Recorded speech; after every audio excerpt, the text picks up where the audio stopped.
Hey everybody, welcome back to the K2N Online Paddle School. We are back here on YouTube, and today we're going to talk about your recovery and remount from a Huli. Today we're talking about the OC1 specifically. You hit a Huli, you're in the water. What do I do to get back into my vessel with the highest percent success rate? There are a lot of ways to get back into a boat, but there are many ways that have a low percentage of success. Trying to navigate exactly what to do with the canoe, your paddle, and your body, there are a bunch of different combinations of methods that put you at risk. Putting too much stress on the ama and the yakus and yanking on them, the boat is not designed inherently with the thought process that a human is going to be doing pull-ups on those parts of the boat. So they have a higher risk of breaking. And depending on the context that you're in, if your boat breaks into multiple pieces, things can turn disastrous quickly. The other part that contributes to low success rate is flipping the boat in the process of that remount. If you're not distributing your weight properly or trying to do breakdancing moves on the top of the boat because you don't have a good procedure, ending up back in the water will sap you of energy and again make a situation life-threatening if done incorrectly. This perpetuates itself. If people don't have a good methodology, they teach their methodology to the next person. And then all of a sudden we have a lot of paddlers that have a very low success rate of remounting their boat. This makes paddlers much more scared in environments that may cause a Huli because the low confidence reflects the low success rate of getting back in the boat. Again, we're going to try to dispel all that and give you the most concise way to get in the boat and a bunch of extra ideas that we can add onto this in a relatively safe way. I'm going to show footage of me falling in the water, climbing back in the boat with some dub, and then we're going to come back into the studio periodically so I can expand on some of the ideas from that. We'll see you again in a minute. All right, we're going to get right into my preferred method. So step one, you want to Huli the boat. From here, I like to swim under just to expedite getting into position. And I reach over and grab the far yaku and use my body weight going down into the water to flip the boat over.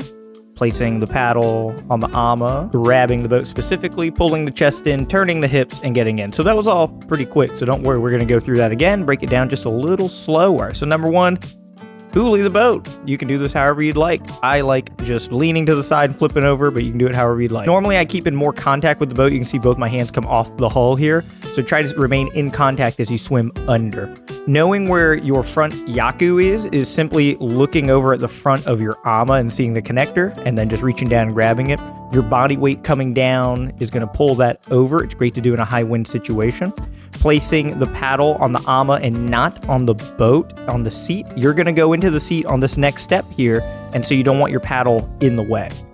Bringing your chest into the boat and then turning your belly button, turning your hips, seats you into the boat. Keeps both feet in the water on the ama side, which prevents another Huli in the middle of your remount. So this is another high success rate that you'll see commonly.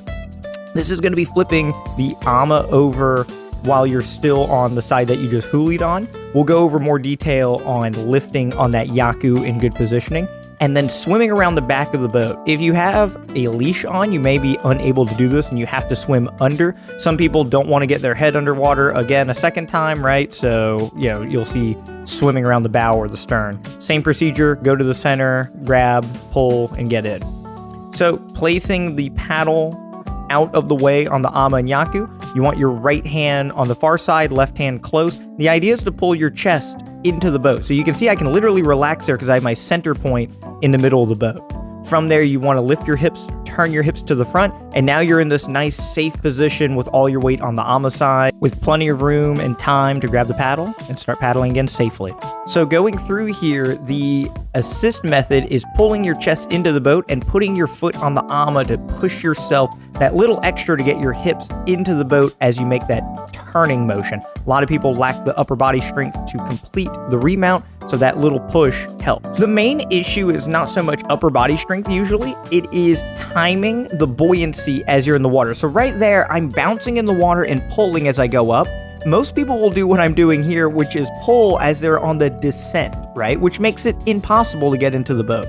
The other common issue is people's feet will float, especially if you have shoes on, and they're trying to pull themselves in the boat with their feet on the other side. It's literally impossible. I've seen people struggle with this to a near drowning point, not realizing that their feet are in absolutely terrible position.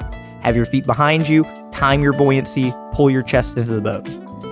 So expanding on that idea a little bit more, it does take a prerequisite amount of upper body strength to pull yourself back into a boat. But keep in mind, in your paddling journey, there is a direct correlation to having that prerequisite strength and your overall performance and your contribution to a team setting. If you lack the strength to pull your body into a boat, you may also lack the strength to propel a boat through the water effectively when you are occupying the vessel. The muscles that are part of both of those things are very similar. So taking the time to strengthen one to help you with remounting is also directly going to help you with paddling. It's not a mystical way of training your body. If you just lay on the floor and do a push-up, you're training all the muscles that are very similar in pulling yourself out of the water. But beyond the muscular strength, it is about body control. Feeling the buoyancy of your body in the water and concisely moving every joint of the body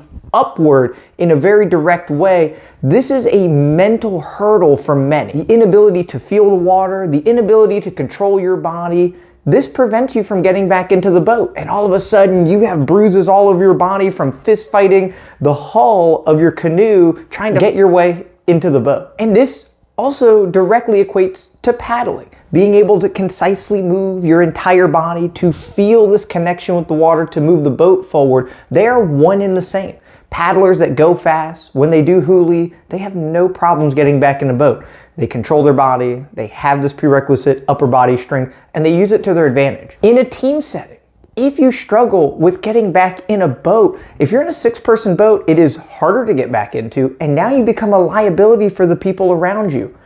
Don't be the liability. Spend the time off the water, training your body to be a little stronger, and it will help you and pay dividends in your paddling journey. Not having a clear pathing on what to do with your body will have you ending up facing backwards, laying on the hull, and ultimately just flipping your boat over again. Getting in the boat is one part, doing it correctly is another.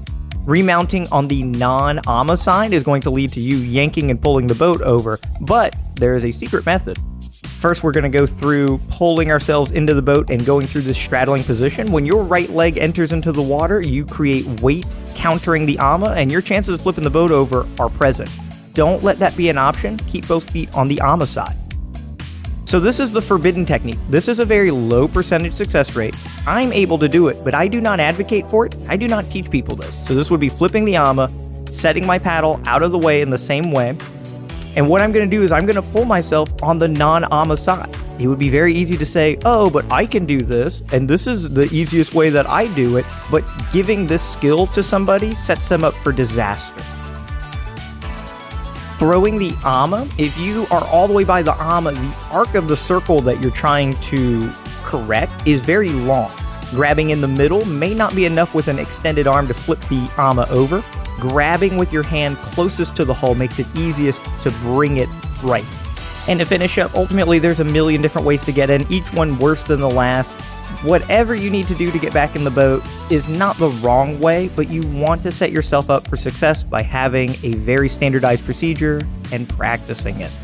Don't leave the outcomes to chance.